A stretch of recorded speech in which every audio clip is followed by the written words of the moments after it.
그럼 잠시 후 국회에서는 윤석열 검찰총장 후보자 인사청문회가 열립니다. 저희 연합뉴스TV에서도 오전 10시부터 시작되는 청문회를 생중계로 보내드릴 계획인데요.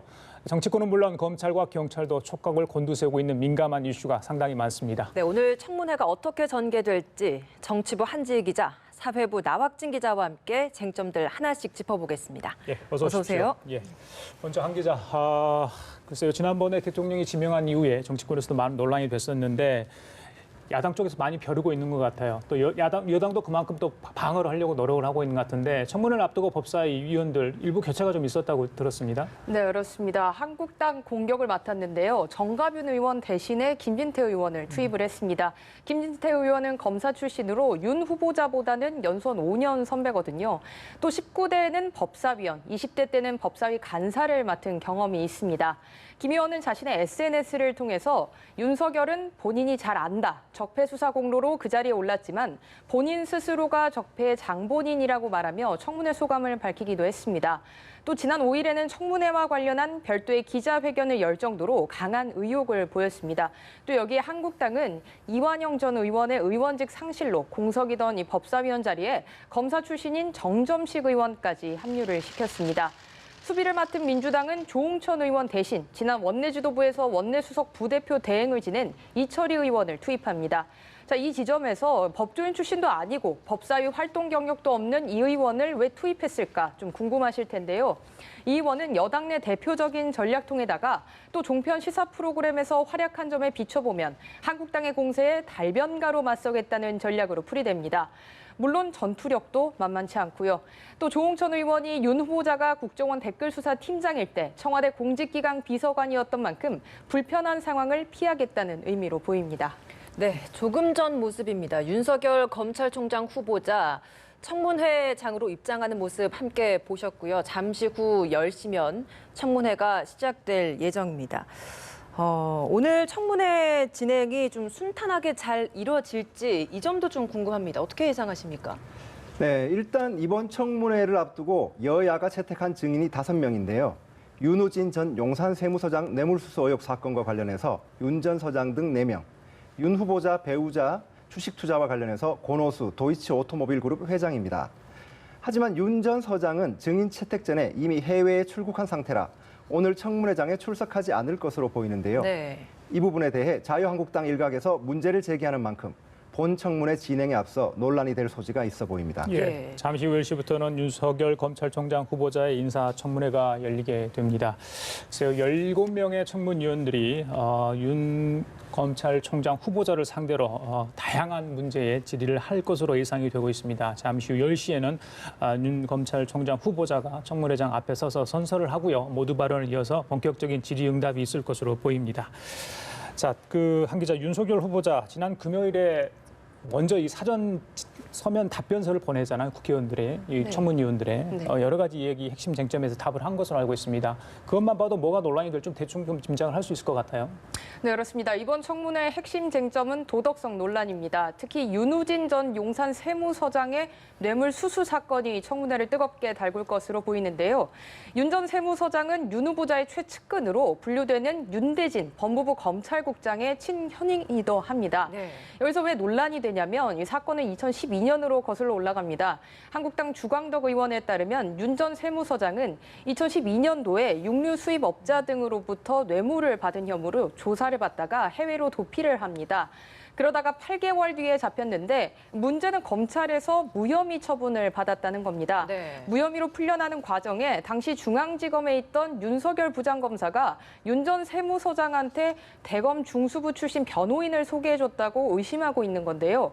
실제로 윤 후보자가 윤 전 세무서장과 골프를 친 사실이 드러나기도 한 만큼 친분이 있는 것으로 알려졌습니다. 한국당 측은 아무래도 윤 후보자 본인하고 친한 윤대진 국장의 형님권이니 비호해 준 것이 아닌가 해서 청문회 증인으로 신청을 했는데 윤 전 세무서장이 해외에 나가 있다 보니까 출석 요구서를 받지 못했거든요. 그래서 이제 결국 오늘 청문회에는 못 오게 됐고요. 한국당은 윤 전 세무서장을 특정범죄 가중처벌법상 뇌물수수 혐의로 고발했습니다.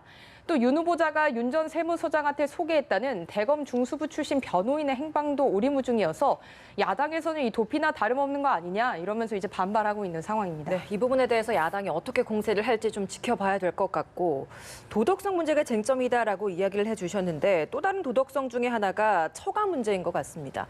장모와 관련된 이슈가 있는 것 같은데 뭐가 논란이 되는 겁니까? 네, 그렇습니다. 우선 윤 후보자 장모의 30억 원대 사기 사건 연루 의혹하고 이 재수사 여부를 두고 이제 공방이 벌어질 가능성이 굉장히 큰데요. 예. 이 사건은 수년째 논란이 끊이지 않는 사건이기도 합니다. 내용을 좀 간단하게 요약을 해드리면 윤 후보자의 장모 최 씨가 2013년쯤에 300억 원이 넘게 들어있는 것처럼 허위 잔고 증명서를 만듭니다. 네. 그리고 이제 여러 사람에게 30여억 원을 빌렸다가 갚지 않았는데 실제 돈을 빌린 사람은 장모 최 씨의 동업자였던 안모 씨였거든요. 네. 근데 이들이 이제 서로 빌린 돈을 상대방이 썼다고 주장을 하면서 서로한테 이제 죄를 떠넘기게 됩니다. 이 일은 검찰 수사로 이어졌지만 윤 후보자의 장모 최 씨만 처벌을 받지 않았고 이에 대해서 이제 윤 후보자는 이 사건에 자기는 이제 어떠한 영향력도 미치지 않았고 윤 후보자 관할인 또 서울중앙지검 사건도 아니어서 잘 알지 못한다는 그런 입장입니다. 예. 자, 잠시 후 10시에는 이제 윤석열 검찰총장 후보자의 인사청문회 본격적으로 시작이 될 것 같습니다. 3대 권력기관의 자리죠. 검찰총장의 자리. 여러 가지 지금 현안이 많이 있기 때문에 정치권은 물론 검찰과 경찰에도 관심을 갖고 지켜볼 것 같습니다. 윤 후보자와 관련된 여러 도덕성 자질 시비가 지금 한창 진행 중인데 방금 한 기자가 장모와 관련 의혹을 이야기를 했고요. 아내에 대한 의혹도 좀 있는 것 같아요. 52살, 지금 윤석열 검찰총장이 59인데 7년 전에 결혼을 하지 않았습니까? 아내가 재산이 굉장히 많은 지금 사람으로 알려져 있는데 비상장 주식 투자 의혹이 가장 큰 것 같아요. 그 외에 어떤 게 좀 있을까요?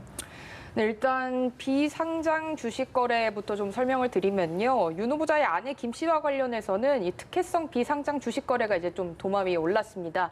윤 후보자는 작년 3월 공직자 재산 공개 때 아내 김 씨가 비상장 주식에 20억 원을 투자했다가 윤 후보자가 서울중앙지검장이 된 직후 투자금을 돌려받은 사실이 알려져 논란이 됐는데요. 사건을 좀 들여다보면 아내 김 씨는 2017년 1월 자동차 할부금융업체인 도이치 파이낸셜 주식 20억 원어치를 주당 800원에 사들이기로 계약을 맺습니다. 앞서 2016년 11월 미래에셋 캐피탈이 유상 증자 형태로 300억 원어치를 사면서 주당 1,000원에 산 것보다는 싸게 산 거죠.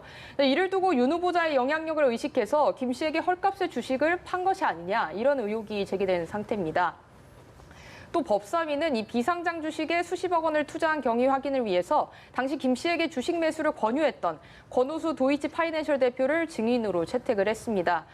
또 다른 의혹이 있습니다. 또 여기에 김 씨가 기획한 미술 전시회에 대기업 협찬이 갑자기 늘어났다는 점도 이제 문제를 삼았는데 예. 한국당 주광덕 의원은 당초 윤 후보자가 4명의 총장 후보군에 올랐을 때만 해도 협찬사가 4곳뿐이었는데 총장 후보로 지명되자마자 대기업 등 12곳이 추가로 협찬 계약을 맺었다는 의혹을 제기를 했습니다.